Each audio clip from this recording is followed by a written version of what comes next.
that Boku no Hero greatness, dude, yo. This chapter was amazing. Once again, the Stain dialogue, that shit had me. I was just like, yo, I love Stain. I'm gonna say this to you right now. Stain as a villain, like Shigaraki's a straight fiend. Stain, this creed and this code that he has about him, the ideals that he has about heroes and what he's doing to cleanse the society, like, it's more along the lines of that anti-hero shit. I'm just like, yo, this man is beast. This man is amazing. And the dialogue he has with Ida this chapter, like, he straight up exposes Ida and his rage and his vengeance, dude. Boku no Hero chapter 51. Before we even get into the chapter, we're going to go page by page because I need to do that for Boku no Hero too. Before we get into the review, I just got to say, Horikoshi, my boy, is too real right now. Like 50 plus chapters deep, garnering success. We got the English release on the way. I'm so happy, and this artwork just continues to get better. His manner of storytelling, the paneling, the fucking, you know, choreography, the fight choreography and everything in certain panels. I'm just like, dude, Horikoshi, to see him evolve in only 50 chapters, and he was already beast when it started, and I've said this many times that I felt, you know, checkpoints arise in Boku no Hero since I started reviewing it back during chapter 5 or 6. It's been amazing, and I just love this series, dude. But let's get into it. We get some more information with this chapter. That cliffhanger, dude, with Izuku coming in, that shit's brutal, because now I want to know what's going to happen. It was in my line of predictions in terms of what could potentially go down. I still think, especially with Ida being straight up exposed with that dialogue by Stain, that he could potentially be swayed to stay inside in the future and become that kind of, you know, Red Hood anti-hero type fixture, you know. Very well, Ida probably has the most potential as an anti-hero than even, you know, fucking Shuto Todoroki or Bakugo in terms of going that, because I could see Bakugo or Todoroki going that straight villain route. And I don't even think after the development for Todoroki in that past arc and going to see his mother and everything, I don't think it's less of a possibility for him. I still believe that Bakugo can either go anti-hero / villain route. Like, that's been something that's weighed on me since the beginning. But right now, with this vengeance and the way that it's warping Ida's perception in his mind, Izuku's noticed it through the past couple of chapters. He's just not the same person at this point, and he understands why. And Ida's just blinded by this rage that he feels in trying to redeem his brother's name and what that symbol meant to him. And it's fucking beautiful. But anyway, let's dive into it. I'm done talking about it. We'll get back to it. Let's go page by page, because I just want to talk about it. The city's in just utter chaos in this chapter, and Izuku, I love his resolve at this stage, dude. He really has developed, because on one stage of it, this is the very same Izuku that we saw in the very first chapter, that was willing to put himself in harm's way to save the day, despite having zero quirk and zero ability whatsoever.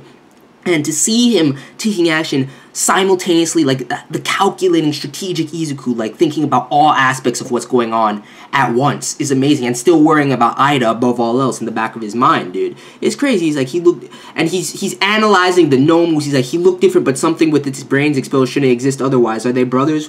And he's just like, wait, first of all, where's Gran Torino? And he's just searching. He's like searching for everyone. I'm like, dude, Izuku's going in right now, dude. Then we get to this page with the attack of the NOUMU'S, which I fucking love that shit. That got me. I was laughing, dude. And Gran Torino's just going in, dude. Gran Torino's like, yo, he's like, absolutely enraged and get his innocence involved. And you see these NOUMU'S. They have absolutely no directive. Like, at least the old NOUMU that we came to see in the USF invasion, the UA invasion arc, that NOUMU, which I'm glad we got the clarification, because if you remember my last review, the first thing I started talking about was the fucking NOUMU'S. When Shigaraki was like, release the NOUMU'S, I was like, yo, what the fuck? If they're as strong as that, they better be some degraded copies or whatever. From the dialogue between Shigaraki and his sensei, it doesn't seem like they're degraded variants trying to make that same NOUMU, but they're just NOUMU'S that haven't been built. Like, he's like, they're done, but they're not of that same caliber. And so you see them, he's like, I'll give you 3 out of the 6 that we have available right now. So there's even more being bred up, and they're trying to make an army of NOUMU'S. Shit's ridiculous. Shit's utterly insane, but that's neither here nor there. Gran Torino dodges this hit, and I'm like, yo, like, I want to see Gran Torino go, and he's like, yo, I'm able to dodge it. And then out of nowhere, Endeavor fucking comes in, and he's like, yo, they're like, why are you here? He's like, since I'm a hero. And I'm like, fucking endeavor. That hypocrisy just shines, you know, Stain is shining a light on the very figure that is Endeavor, who doesn't give a fuck about anything but surpassing All Might, and is definitely in, you know, the hero business for something other than saving people. But that's neither here nor there. Once again, Izuku running around the city, he's like just trying to analyze the entire situation. You see him meet up with the hero that Ida was with and everything like that, and you see the Nomu just causing havoc, attacking flies. They have no directive, they just straight destroy. At least the other Nomu, his target was All Might alone.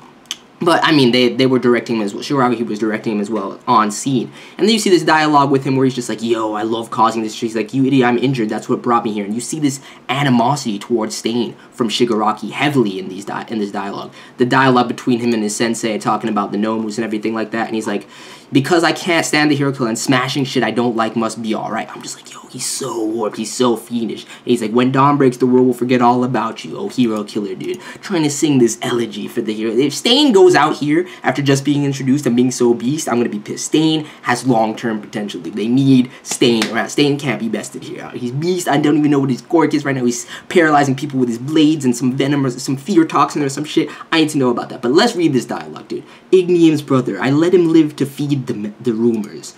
And Ida's just blind. He can't do a thing, dude. He's like pretty weak. Outclass steps on the man. That's what I'm talking about. The choreography and shit. Slams the blade into his hand. And it's funny because if you look behind, the dude that he was fucking with before still can't move. So I'm wondering if he can paralyze two bodies at once at that stage. If Ida's truly paralyzed on the ground. Because he just stepped on his head. He's clearly paralyzed him with his quirk as well.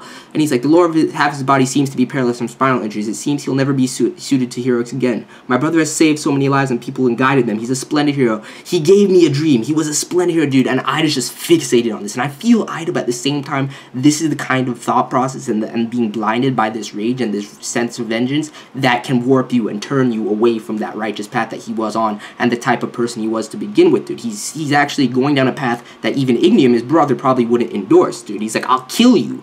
He's not even concerned about the man. And Stain's like, first, you should be concerned about saving him. And Ida's like, what? Shocked. You see the look of shock. And he's like, before concerning yourself over yourself, go rescue others. Don't brandish your power for your own sake. Isn't that what heroes are supposed to be? Becoming seized by hatred for the enemy before your eyes merely to satisfy your own selfish desires.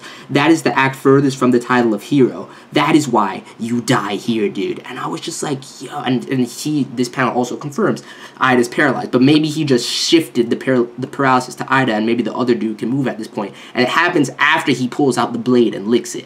I don't know if that has anything to do with it, him licking his blood or something like that. He didn't do that to Black Mist, so I'm going to say that's off, but still, either has something to do with his blades being stabbed, some toxin or some shit, or he can just do it naturally like Shinsou does, you know, the brainwashing type quirk. So anyway, dude, that dialogue just straight up exposes Ida's mindset right now, dude. I love it. And I'm just like, Stain is an incredible anti-hero. Like, I liked him from the jump with his creed and everything. He looked fiendish as fuck, but he has this true ideal that you can see the problems in. Like, yes, it's to the extreme where he's still, you know, committing wrong and committing crime, but he has these ideals about him. So this chapter is Beast. Izuku comes in, cliffhanger.